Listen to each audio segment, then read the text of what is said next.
ये घर जो आप देख रहे हैं इसको हमने बिना बीम कॉलम और कंक्रीट स्लैब के बनाया है। इस घर का साइज 32 बाई 27 है और इसमें हमने 2 बेडरूम, एक हॉल, एक किचन और एक बरामदा बनाया है, जिसमें एक पूरा परिवार आराम से रह सकता है।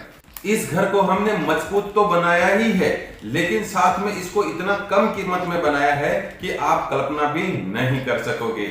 इस पूरे घर का लाइव वीडियो में आप लोगों को दिखाने वाला हूं और साथ में भी इसके बनाने की प्रोसेस भी आप लोगों को दिखाऊंगा और इस मकान में कौन कौन सा सामान लगा है और कितना सामान लगा है, उसकी गुणवत्ता क्या है और कौन कौन सा मटेरियल कितने रुपए में आया है और मजदूरी के साथ में इस मकान का टोटल खर्चा कितना हुआ है। आपको ये सारी चीजें इस वीडियो के अंदर जानने को मिलेगी। नमस्कार साथियों, मैं हूं आपका होस्ट और दोस्त कॉन्ट्रैक्टर गोपाल प्रजापति और आप लोगों को पता ही है कि आप अभी कौन सा चैनल देख रहे हैं। अगर आप इस चैनल पर पहली बार पधारे हैं तो कृपया इस चैनल को सब्सक्राइब कर लीजिए, क्योंकि इस चैनल पर सबसे सही और सटीक भवन निर्माण से संबंधित जानकारियां आपको मिलती रहती है। मैं जो ये YouTube पर वीडियोज बनाता हूं, ये कोई पैसे कमाने के लिए नहीं बनाता हूं। पैसे तो मैं ठेकेदारी करते वक्त भी कमा लेता हूं। मेरा सिर्फ मकसद इतना ही है कि मैं लोगों की जन सेवा कर सकूं।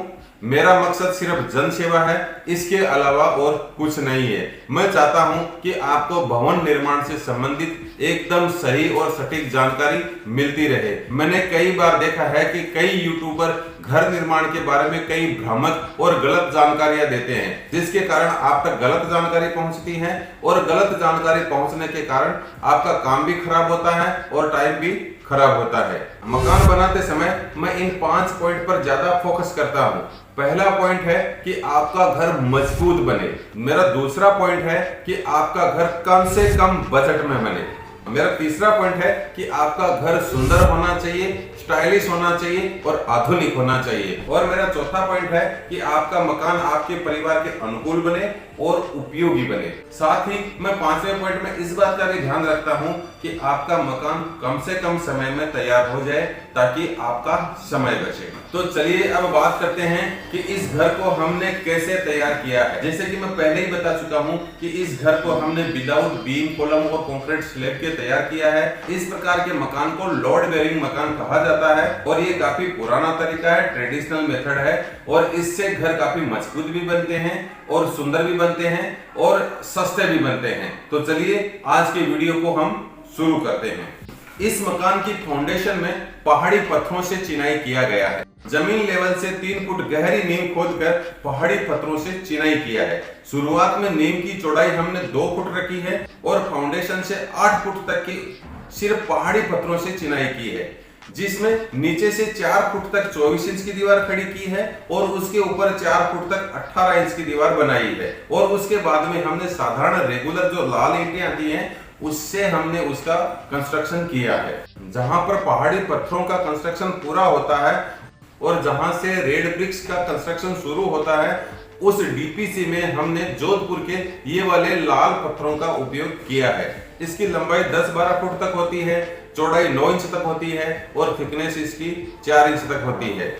ये डीपीसी डालने के बाद साधारण लाल ईंटों से इसका कंस्ट्रक्शन किया गया है। मकान में सभी कमरों की फ्लोरिंग से सीलिंग तक की हाइट 11.25 फुट रखी है, ताकि भविष्य में अगर रोड बनता है और रोड ऊंचा होता है तो इस मकान का फ्लोरिंग को ऊंचा उठाया जा सके। और इसमें हमने कंक्रीट का स्लैब नहीं भरा है, इसकी जगह हमने कोटा स्टोन वाले स्लैब का उपयोग किया है।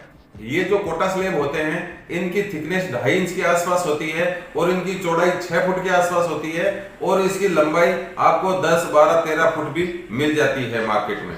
लेकिन हमने कोटा स्टोन के छोटे छोटे स्लैब का उपयोग किया है और जॉइंट में हमने MS चैनल का सपोर्ट दिया है। इस चैनल की जो लंबाई होती है वो 10, 15, 20 फुट भी मिल जाती है और इस चैनल की जो चौड़ाई और ऊंचाई है वो 4 इंच बाई 4 इंच है और इसकी जो थिकनेस है वो 10 mm के आसपास है। आमतौर पर दरवाजों और खिड़कियों पर हम लेंटर भरते हैं और लेंटर भरने के बाद में हम वापस कंस्ट्रक्शन करते हैं, लेकिन हमने यहाँ पर जोधपुर के लाल पत्थरों का उपयोग किया है जो काफी मजबूत होते हैं। अब बात करते हैं कि इसमें बनाए गए कमरों की साइज कितनी है। इससे पहले मैं आपको यह बता दूं कि इसमें सभी दीवारें 9 इंच की थिकनेस में बनी हुई है, फिर चाहे वो आउटसाइड की दीवार हो या फिर अंदर साइड की। इस मकान में कहीं भी 4 इंच वाली पार्टीशन वॉल नहीं बनाई गई है, क्योंकि इसका जो स्लैब का जो वजन होता है वो दीवारों पर ही होता है, इसलिए इसमें 4 इंच वाली पार्टीशन नहीं बनानी चाहिए। अब बात करते हैं कि इसमें बनाए गए कमरों की साइज कितनी है। इसमें मेन रूम की साइज है 12 फुट चौड़ा और 16 फुट लंबा। इसमें 2 बेडरूम हैं। इनमें एक बेडरूम की साइज है 14 फुट बाई 11 फुट है और दूसरा एक छोटा बेडरूम है जिसकी साइज 11 फुट बाई 10 फुट है। किचन की बात करूं तो ये 10 बाई 10 का है और आगे का जो बरामदा है वो 16 बाई 6 फुट का है। सीढ़ियों के पास भी एक पैसेज है जिसकी साइज भी 10 बाई 6 फुट है। यहाँ पर आप जो ये सीढ़ियां देख रहे हैं ये भी कोटा स्टोन के स्लैब पर टिकी हुई है। सीढ़ियों की लंबाई 3.5 फुट है, स्टेप की चौड़ाई 10.5 इंच है और राइजर की ऊंचाई 7 इंच है, जो कि एक स्टैंडर्ड साइज के अंतर्गत आता है। अंदर और बाहर प्लास्टर भी हो चुका है और छत पर हमने ब्रिक बेड कोबा का वाटरप्रूफ भी कर दिया है। आप देख सकते हैं कि छत पर हमने एक केबिन भी बना दिया है जिस पर हम लोहे के पतरे डालकर इसको पैक कर दिया है ताकि बरसात का पानी अंदर ना आ सके। आप चाहो तो आप सीमेंट से बने हुए पत्रों का भी इस्तेमाल कर सकते हैं। छत पर वाटरप्रूफ करने के बाद जहां पर चैनल लगे हुए होते हैं उस जॉइंट पर आप एक मजबूत ओटली बनाकर पानी की टंकी भी रख सकते हैं।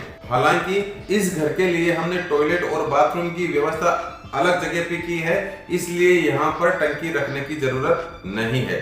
अब मैं बात करूं कि इस पूरे मकान में कितना खर्चा हुआ है, उससे पहले मैं आपको यह बता देना चाहता हूं कि इस मकान में अभी तक क्या क्या काम हो चुका है। जैसे कि मैंने पहले बताया, अंदर बाहर प्लास्टर हो चुका है, ऊपर वाटरप्रूफ हो चुका है।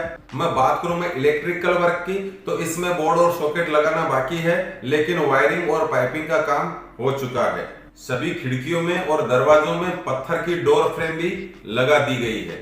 मेन जो 2 दरवाजे हैं उसमें शानदार लकड़ी के दरवाजे भी लगा दिए हैं। बात करूं विंडोज की तो इसमें ग्लास वर्क और एल्यूमिनियम की फ्रेमिंग वर्क होना अभी बाकी है, लेकिन ग्रिल वर्क सभी में हो चुका है। आप देख सकते हैं कि इसमें अंदर और बाहर रंग रोगन का काम भी अभी बाकी पड़ा है और फ्लोरिंग वर्क और एलिवेशन में टाइल्स लगाना भी अभी बाकी है। इस मकान में अब तक 6,90,000 रुपए तक का खर्चा हो चुका है, जिसमें सभी प्रकार का माल मटेरियल और मजदूरी शामिल है। यानी करीब 7 लाख रुपए में ये घर बनकर तैयार हो चुका है, जिसकी साइज 32 बाई 27 है और टोटल स्क्वायर फुट की बात करो तो यह लगभग 860 फुट के आसपास होता है।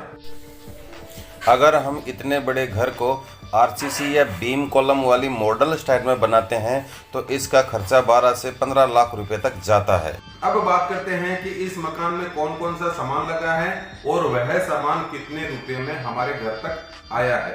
इस मकान में 80 टन बजरी लगी है जिसकी कीमत 55,000 रुपया हमने चुकाई है। इसमें साधारण 3 inch by 4 inch by 9 inch वाली 18,000 ईंट लगी है जिसकी कीमत 95,000 रुपया है।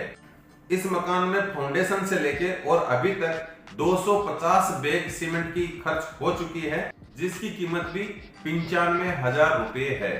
डीपीसी और लेंटर की जगह हमने जो जोधपुरी पत्थर रखे थे उन सारे पत्थरों का खर्च 20,000 रुपया हुआ था। डोर फ्रेम और विंडो फ्रेम के लिए जो चौखट हमने खरीदी थी उसकी कुल कीमत 8,200 रुपया थी। नींव से लेकर 8 फुट तक हमने जिन पहाड़ी पत्थरों का कंस्ट्रक्शन किया था उनका वजन 1150 क्विंटल था और उनकी कुल कीमत 75,000 रुपया थी। अब बात करूं लेबर कॉस्ट की तो इसमें 1,78,000 रुपया खर्च हो चुका है, जिसमें कॉन्ट्रैक्टर का प्रॉफिट शामिल नहीं है, क्योंकि यह मकान हम बाहर से मिस्त्री लाकर हमने ही अपने गाइडलाइंस के अनुसार बनवाया है। सीलिंग में जो माइल्ड स्टील यानी एमएस के जो चैनल लगे हैं उनका कुल वजन 800 किलोग्राम था और उनकी प्राइस है 52,000 रुपए। और ये सीलिंग में जो कोटा स्टोन की जो स्लैब लगी है वो टोटल 1,000 स्क्वायर फुट है और उसकी कीमत 58,000 रुपये है। और 54,000 रुपया दूसरी छोटी मोटी चीजों में लग गया, जैसे कि इलेक्ट्रिकल पाइप और वायरिंग है, लोहे के पतरे, खिड़कियों की ग्रिल, लकड़ी के दरवाजे वगैरह वगैरह। इन सारे खर्चों का अगर हम कुल योग करते हैं, कुल जोड़ करते हैं तो इसका जोड़ आता है 6,90,000 रुपया, जो कि इतने बड़े और मजबूत घर के लिए यह कीमत काफी कम है।